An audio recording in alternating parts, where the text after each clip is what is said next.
সম্মানিত সুপ্রিয় দর্শক শ্রোতা দেশ ও প্রবাস থেকে যারা আমাদের সাথে সংযুক্ত আছেন, আমাদের ভিডিও দেখতেছেন অথবা শুনতেছেন, সবাইকে জানাই আন্তরিক প্রীতি ও শুভেচ্ছা। বন্ধুরা, আমি কথা বলছিলাম সুইট একটা মেয়ের সাথে প্রতিবেদন করবে, অডিও কলে সংযুক্ত আমার সাথে। আসলে কয়েকদিন আগে থেকেই যোগাযোগ ছিল, বাট উনি কেন প্রতিবেদনে আসলো বিস্তারিত ভিডিও জুড়ে থাকছে। আপনারা যদি ভিডিওটা কন্টিনিউ করেন বুঝতে পারবেন আর কি। আসসালামু আলাইকুম। ওয়ালাইকুম আসসালাম।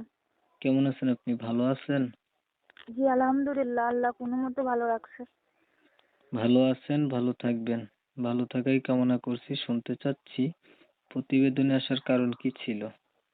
প্রতিবন্ধীরা আসছি, আমার বাবা নাই মা নাই, চাচির কাছে থাকি, অনেক কষ্টে থাকি, বুঝেনি তো চাচি কিরকম।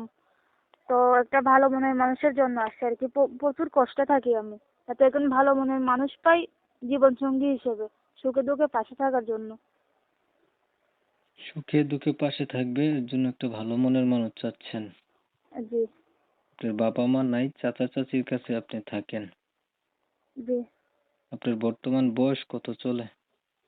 আমার বয়স বর্তমানে 18। আগে কি বিয়ে শাদী হয়েছে নি? জি না, আগে বিয়ে শাদী হয়নি। লেখাপড়া কতটুকু করছেন? লেখাপড়া 3 পর্যন্ত পড়ছিলাম।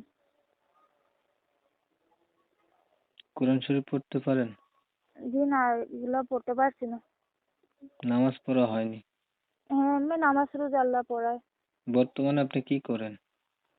বর্তমানে সিলাইয়ের কাজ করি, আপনার মাসের হচ্ছে বাকি। আগে বিয়ে হয় নাই না? জি না।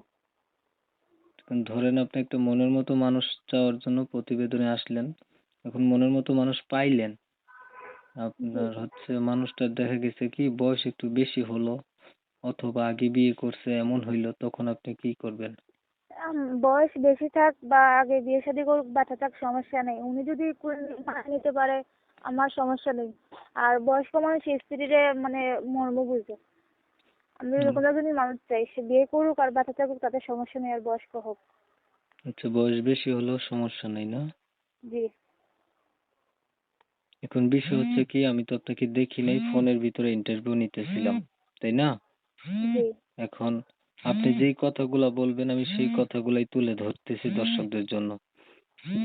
যদি আপনার টাকা পয়সার সহযোগিতার দরকার হয় সেটা আপনি বলতে পারেন। এখন এইখানে বলবেন যে আমার মনের মানুষ চাই, মানুষে ফোন দিলে বলবেন যে টাকা দাও না তো কথা বলবো না, তাহলে কথাটা একটু দুই রকম হয়ে গেল না? না না না, আমি টাকা পয়সা চাই না। যে যে আমারে মানে মনের মানুষ হইব, সেটা সবকিছু দিয়েই হইব।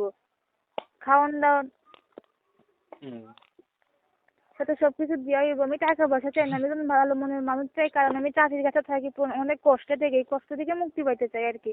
টাকা পয়সা দিয়ে কি করে মানুষ? আচ্ছা, ঠিক আছে, ধন্যবাদ আপনাকে। আপনার কথা এটা আমি ক্লিয়ার করে দিচ্ছি। প্রিয় দর্শক শ্রোতা, শুনছিলেন আমি কথা বলছিলাম, এই সুইট মেয়েটির চেহারা দেখতে অনেক সুন্দর, যদি ছবি তার হয়ে থাকে। তো এই সুন্দরী মেয়েটা প্রতিবেদনে আসছে, ভালো একটা মনের মতো মানুষ চায়। ওনার হচ্ছে মা বাবা কেউ নাই, তো চাচির কাছে থাকে, লেখাপড়া আসলে তেমন একটা নাই। তো উনি চাচ্ছে যদি এমন একটা মানুষ তার পাশে দাঁড়ায়, একটু দায় দায়িত্ব নেয়, মনের সাথে যদি মন মিল খায়, তাহলে বিয়ে শাদী করে তার সাথেই সংসার কাটাবে। আমি হচ্ছে কিনা কমিউনিটি গাইডলাইনের কারণে এই মেয়েটার নাম এবং ঠিকানা আপনাদের মাঝে নিতে পারি নাই, এর জন্য আন্তরিকভাবে দুঃখ প্রকাশ করছি। 2-4 মিনিটের ভিডিওতে এর চেয়ে বেশি কিছু তথ্য আমরা নিতে পারি না। যারা হচ্ছে ওনার নাম ঠিকানা জানতে চান বা ওনার সম্পর্কে আরো কিছু কথাবার্তা জানতে চান, তারা চাইলে ওনার সাথে নিজে থেকে কথা বলে দেখতে পারেন। ওনার নাম্বার আমি ভিডিওর স্ক্রিনে দিয়ে রাখছি। আপনারা হচ্ছে অনেক সময় নিয়ে ভিডিও দেখছেন, ধন্যবাদ। আপনি কি আর কিছু বলবেন? জি না, আর কিছু বলবো না, একটা কথাই বলবো, ভালো উদ্দেশ্যে ফোন দিয়েন দয়া করে সবাই। কারণ হুম, আমি অনেক গরিব অসহায়, কষ্টে পুড়ে সামনে আসছি। ঠিক আছে, ভালো থাকবেন। ওনার উদ্দেশ্যে একটা রিকোয়েস্ট ছিল সবার উদ্দেশ্যে, যে ওনাকে কেউ আজে বাজে কথা বলবেন না, ভালো উদ্দেশ্য নিয়ে ফোন দিবেন। সবাই ভালো থাকবেন, সুস্থ থাকবেন, আল্লাহ হাফেজ।